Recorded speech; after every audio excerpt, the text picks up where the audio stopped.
Let me tell you how important our profession is.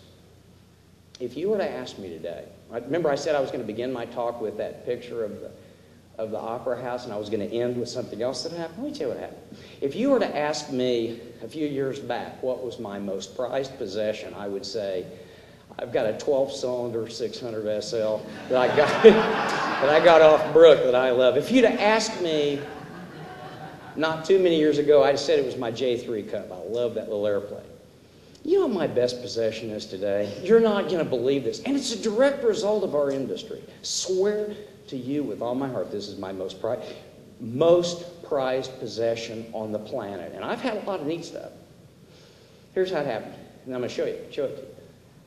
We spoke in the Ukraine, and we discovered the last day that there are people that had taken 5 days and 6 trains to get to Lviv from Kazakhstan. They'd come from 15 countries. Shepherds, goat farmers, people from the most humble walks of life had come to hear me talk about capitalism. Hungry people. And the last day they were giving us gifts. None of them, very meaningful to them. One of them gave us a yak goat hat. A shepherd gave me a hat, beautiful little hat. Another one gave me a little fake banjo or guitar thing that they use in Kazakhstan. But what really got to me was the last person who came up, and it was a girl about 30 or 40, and a little white-haired woman that she led up on stage. And she interpreted, because she was bilingual, she could speak broken English. She said, "This is my mother, and she wants to say something." And this little 80-year-old woman, white-haired woman, started speaking in broken language I didn't understand. And then she took the microphone and said, "Here's what my mom said.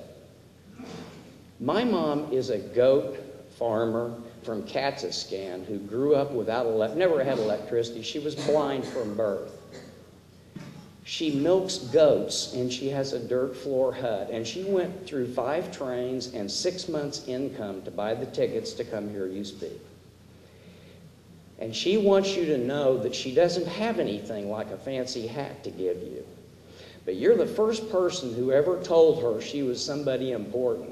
And when she got here, they gave her this button that's her most prized possession. And my mom wants you to know, after 80 years as a blind goat herder, you're the first person to ever tell her she was special. She wants you to have her most prized button." And they handed me the button. And I was speechless.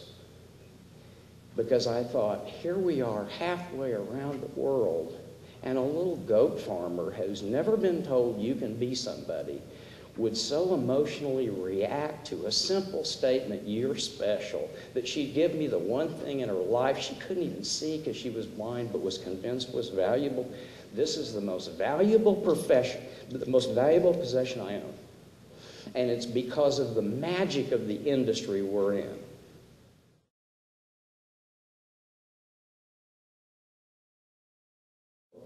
America isn't going down the toilet. America's just in change.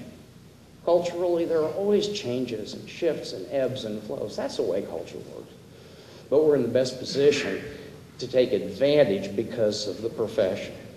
Very minimal risk, wonderful upside potential, tremendous people, and more importantly, you know what we're saying to people? We're saying you may not have a great education, and you may not have a lot of money, and you may not have anything to risk.